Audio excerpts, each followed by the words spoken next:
Okay. So before I address who was better, Bird or LeBron, allow me to comment on what just happened on Sunday afternoon via LeBron James on social media. Out of the blue, out of nowhere, for no apparent reason, LeBron suddenly posts an ode to Larry Bird. Huh?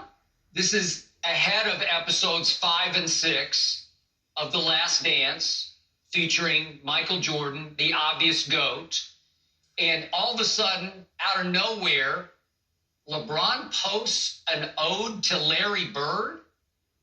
Wait a second. Are you trying to take some of the focus off Michael Jordan and say, wait a second, everybody. Do you remember Larry Bird? He played in Michael's era. And even though LeBron didn't post this, I think LeBron is such a student of history that he knows full well that Michael Jordan never beat Larry Bird in a playoff game. Larry Bird's Celtics went 6-0 against Michael's Bulls. Never beat them. These were best of 5 series, first round series. Yep. And it was sweep, 3-3. 3-0, 3-0. So I think LeBron is trying to remind everybody between the lines subtly, everybody remember, Larry Bird was really good. In fact, it sounds like maybe LeBron's trying to make the case that even Larry Bird was better than Michael Jordan. All of a sudden, he was so cold with 4 exclamation points. Well, the problem with the post is, for certainly a student of history, it's such a duh. I mean, LeBron, it's like suddenly posting out of left field. This Magic guy, he was really good. He could really play in any era. Or this guy, Kareem, he was something special. Anybody remember Kareem Abdul-Jabbar? That's how it comes across. Like, does anybody remember how good Larry? Yeah, we remember Larry. We remember LeBron. No. Right? Whoa. Yeah. No, Skip. You all because nobody else played basketball. It's from 84 until 98. Nobody else played basketball other than Michael Jordan. That's what you in The Last Dance would have you believe, that nobody else won an MVP. Nobody else won finals. Nobody else won finals MVP. Only Michael Jordan played in the NBA. And so LeBron said, hey, don't forget about old Bird, old Larry Legend was cooking for him. So you're agreeing with me that LeBron was actually saying, hey, everybody, remember him because he was actually better for a stretch than the quote-unquote GOAT was, the star of The Last Dance. I believe that LeBron was doing everything in his power to lead his blind witnesses away from Jordan toward Bird. And it's fine. It's a nice try. It's a little weak. It's a little lame. It's a little pathetic to me, but it's a nice try. Now let's get back to Jenny's question. How close was Larry Bird? Well, I told you last week, I rank LeBron all-time top 10, number 9. He's 9th on my list. I told you last week. And 8th on my list, Larry Bird, your favorite player growing up. So obviously, I believe that Larry Bird was just a little better than LeBron James has been so far through almost 17 years. The reason he was a little better, we're back to the intangible. Killer will, mental toughness, clutch, gene. Larry Bird was a bad man. Larry Bird took a bunch of nobodies at Indiana State all the way up the ladder of the NCAAs through March Madness to the national championship game against Magic Johnson and Gregory Kelser in Michigan State. That was extraordinary. And then he rose up again into the NBA and became Magic's arch rival, his chief number 1 rival. And if not for Magic, Larry would have won 5 finals, probably with 5 MVPs. But yeah, he would. Larry Bird, well, okay, but Larry Bird, to your point, was a little better rebounder than LeBron. I don't think LeBron actually focuses on rebounding the way Larry did. And one year, Larry averaged 11 a game, which is pretty great. obviously, Larry was a much better shooter than LeBron ever dreamed of being, because even from the free throw line, Larry was almost a career 90% free throw shooter. And then as a passer, Larry Bird was gifted. He had that gift of seeing it before it happened. He just wasn't so much of a point guard as LeBron has often been, or point forward. But Larry one year averaged 8 assists. So you can see he had the capability of getting up toward 10 assists a game. And then let's not forget the fact Larry Bird made 3 all-defense team. 3. He did it mostly roaming, playing center field, stealing, disrupting, just getting his hands on the ball and passing lanes. He did, but he made 3 all-defensive teams. That's hard to do when you're not exactly known for your defense. And then finally, you win 3 MVPs in a row, and you do have 3 rings, and you were Rookie of the Year over Magic. So all that adds up to me that, you know, LeBron was right. This man was so cold. He got this one right. He was so cold that he was even a little colder than LeBron has been. Hold on. Let's see. Larry was Rookie of the Year. So was LeBron. Larry has 3 MVPs. LeBron has 4. Larry has 3 finals wins. LeBron has 3. LeBron is 3-time finals MVP. Larry has 2. LeBron has more points, more assists, more rebounds. I'm confused. Under what scenario? How do you get that? How? Wait a second. If you're doing longevity stats, can't compete with you there, because, as you know, by 1992 in the Barcelona Dream Team Olympics, Larry's back was so bad, he could barely walk. He could barely get in the game and play his 10 minutes a night. So his career got cut short. It was ended prematurely by a chronically bad back at a time when they didn't know how to treat backs the way they do now. So, no, Larry didn't have the physical therapy. He did not have the ability to spend millions on keeping his body the best it could be. And I don't think he was a workout warrior. So it cost him a few years off the end of his career. So I can't compete with you on longevity stats. I just know who's you know, do I want the ball in Larry Bird's hands at the end of a game or LeBron's? Larry's every time, day or night. What's up, everybody? J Heat 414. Just coming back at you with another sports post.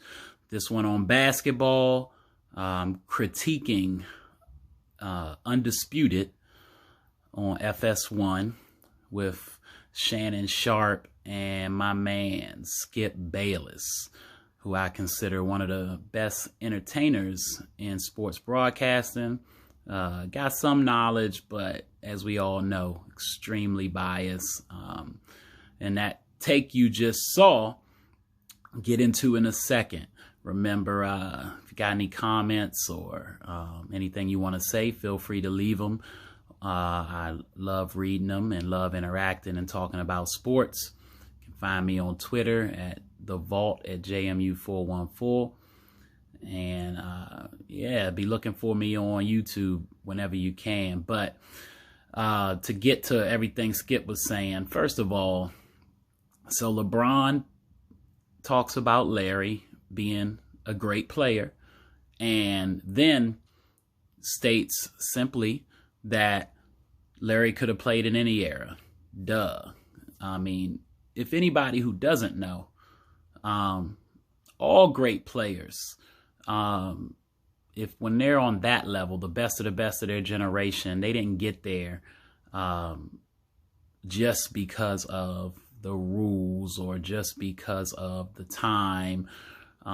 There takes some determination, some will, a willingness to win, heart, competitive drive, and a mentality that all great players have. I mean, even guys on the bench think that they can take it to anybody. That's how they got to where they are. That's why they're professionals. That said, LeBron was stating the obvious, as Skip pointed out.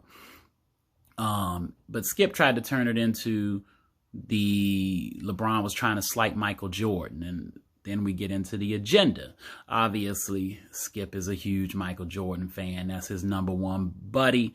That and Tom Brady as far as individual players. And we know about the Cowboys. So he took LeBron's entire statement and turned it around to compare LeBron to Larry Bird, after LeBron just gave Larry Bird props. So obviously LeBron knows Larry Bird is legit, right? And first, Skip, let's get a few things straight. He claims that, Larry had the chronic back problems, and at the end of that clip, talking about he didn't have the ability to do anything to get his back healed, that there wasn't the proper medicine back then. Some of that's a little bit true, but he was getting therapy. If you go back and watch those games, he was constantly trying to work on it. His Skip's point that Larry Bird may have not been a workout warrior. He doesn't know. But he's supposed to be this great broadcaster, and they got a team of researchers. I know he knows Larry was one of the hardest workers that there's ever been in the league. Go back and review the stuff on Larry Bird. He was the first in the gym, last to leave, just like Mike, just like Kobe, just like LeBron, just like KD. All great players. Magic. This is what they do. This is how they become great. They don't just step out there. Yes, they have God-given talent, but there's also hard work. Being great in anything in life, losing weight, getting a degree, whatever it is you're doing, it takes hard work. It doesn't come easy. So these guys aren't there by mistake. Larry Bird put in big time work, and his chronic back problem wasn't just chronic. It was part of him being a hard worker. Larry Bird actually pulled his back laying cement in a driveway, I believe it was either for him or for his father, his parents. But in any event, this dude took it upon himself because he believed in getting things done on his own to be laying cement in a driveway, and pulled his back out, which slowed his career in the late 80s. Way before the Dream Team, he was already dealing with it, having to lay on his back in between plays, constantly riding the bike, but still putting in work on the court and putting in work to practice. But before that, everything Skip said about how good of a player he was, all the stuff he did, he was definitely legit. I mean, Larry Legend, he could do it all. He was a better rebounder than LeBron. He was also taller than LeBron, a little bit longer than LeBron. Although LeBron is very athletic, some would say, and maybe that would aid him too, but Larry Bird had a knack for rebounding, and it's not all about athletics when it comes to rebounding. Ask Charles Barkley, ask Dennis Rodman, knowing where to be. Larry was good at it. Passing wise, it's not just, Larry was a great passer, one of the best passers ever, and definitely at his position. And LeBron still is a better passer than Larry Bird, more so just because he really is generally a point guard out there, as Skip has alluded to. That is correct. But, it's not by leaps and bounds. Larry, if needed, could handle the point position too, and was a decent ball handler. But this whole comparison that he's trying to do to bring down LeBron, and then he's got LeBron James, he said he's 9th on his list, and all of this, as if that has anything to do with what LeBron was talking about, just pointing out that Larry used to do his thing in the 80s.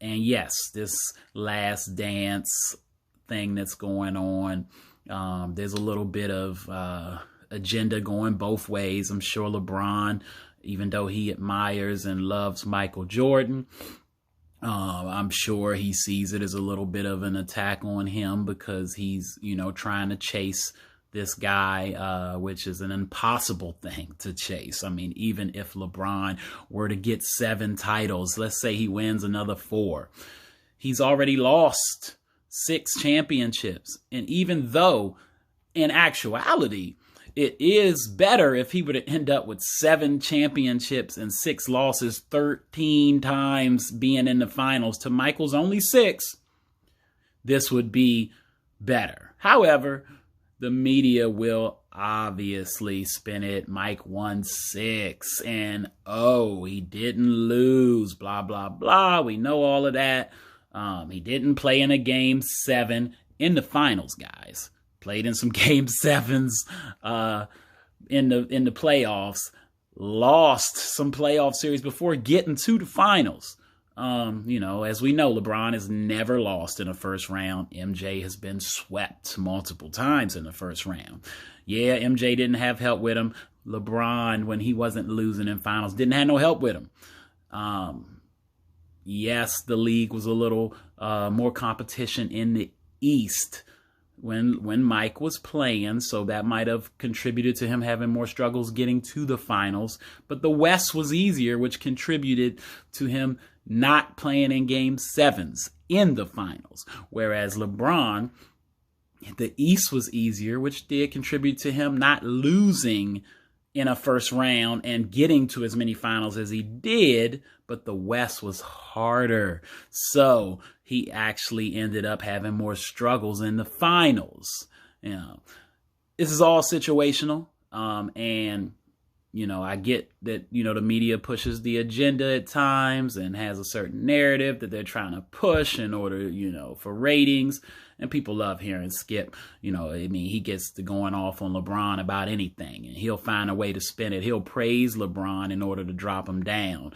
Now we all know that's what he does. But in this piece, just wanted to clarify that, Larry Bird, one, was definitely a workout warrior. And what he did to his back was self-inflicted. And because he was such a workout warrior and wanted to continue to compete, it got worse and worse until he couldn't play anymore, is actually what happened. But Skip, I'm sure, is aware of this. I don't think that his researchers couldn't figure that out, or that in his years of reporting, he wouldn't know that. But I do think his agenda is built, as we know, to bring down LeBron James. And that's cool. It's helped to add to the fans of LeBron and also create hate towards LeBron. And either way, LeBron continues to flourish because he keeps doing his thing. When you watch a LeBron James game, if you find out he had 27, 7, and 7, you're like, okay, so you're just telling me he showed up. LeBron's a great player. That's what he does. And he's a workout warrior too. So when comparing the two, everybody got their preference. Larry Bird was legit. I would take LeBron over Larry Bird, especially if we're going to go on the defensive end. Skip talked about first team all defense. LeBron has made that as well. LeBron can check 5 positions and do a pretty good job of checking all 5 positions. Larry was not really guarding any point guards or 2 guards, but 3, 4, 5, he could definitely do his thing there. But even at those positions, one would argue LeBron is better at guarding those positions too. We get into the mentality thing, Skip will throw out the killer mentality. Who would I want with the game on the line in the clutch? This is what people always keep pushing ever since Michael Jordan. It's about killer mentality. Even though we see in the Last Dance clip, Phil Jackson yelling at Mike, "Who's open? Who's open?" Paxson. All right. He passed to Paxson, opens the game up. Mike was reluctant to accept that triangle. But he did because they were winning.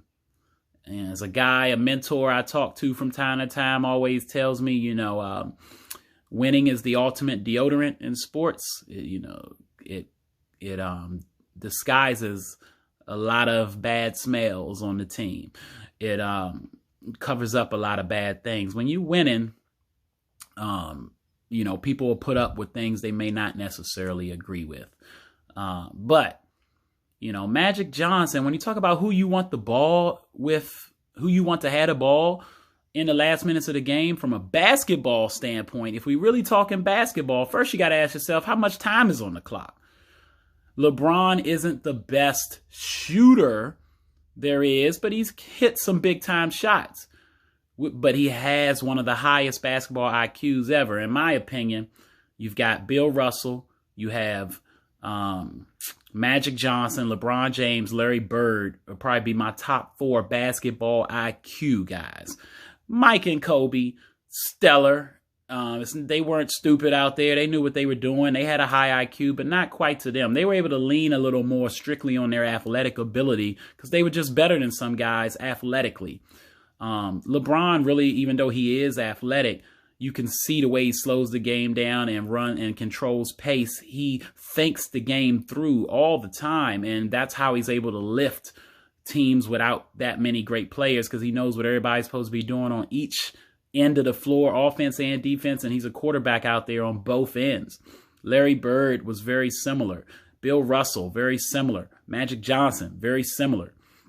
And so who you want with the ball with the end of the game, at the end of the game, with the game on the line, as Skip would say, again, it depends on how much time is on the clock.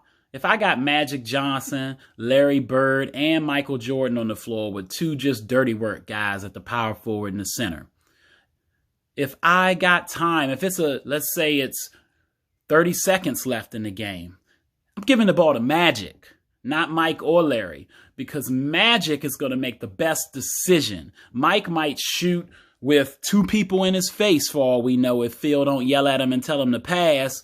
Larry will probably pass, and Larry actually isn't a bad option either, but Magic will make sure that either Larry or Mike get the right shot, and if they don't have the right shot, he'll give it to one of the 2 dirty work guys down low after he draws a double team because it's the right play. Sound like anybody we know? Or if he gets a good look, he'll take the shot. Sound like anybody we know? So my point is, it really depends. Now, if you got 5 seconds left on the clock, you got to hike up a shot, then you would give it in that situation. If you got Magic, Mike, and Bird, you give it to Mike because he hits the better clutch shots. Unless you need a deep 3, then maybe you want to go to Larry. But you got to get a shot up quick. Not a Magic because he's not as good of a shooter. Same thing if I got KD, Steph, and LeBron on the floor. If I got some time, 30 seconds, I'm going to give it to LeBron James. He knows what to do with the ball, like a Chris Paul. He's going to get it in the right place, whether that's him or somebody else. Now, if I only got a few seconds, if I can get Curry a good look off a screen, maybe I'm going to Curry. If I don't know if I can get a good look, I'm going to give it to KD. He's 7 feet, and he don't need any help. He just give him the ball and move. So it just depends on the play. That's a basketball decision by somebody with a basketball IQ and done by a coach. But we can continue spinning it to try to influence the masses. Hope y'all enjoyed this. Skip's my man, though. Like I said, great entertainer, does his thing. And I always love watching him, as well as seeing everything he's got to say about LeBron James, as he puts him down on Twitter and picks up Michael Jordan and, you know, acts like Tom Brady can do no wrong. But Skip, keep doing what you're doing. Again, enjoying it. But every now and then we got to call a spade a spade. Sorry about that. Holla at your boy.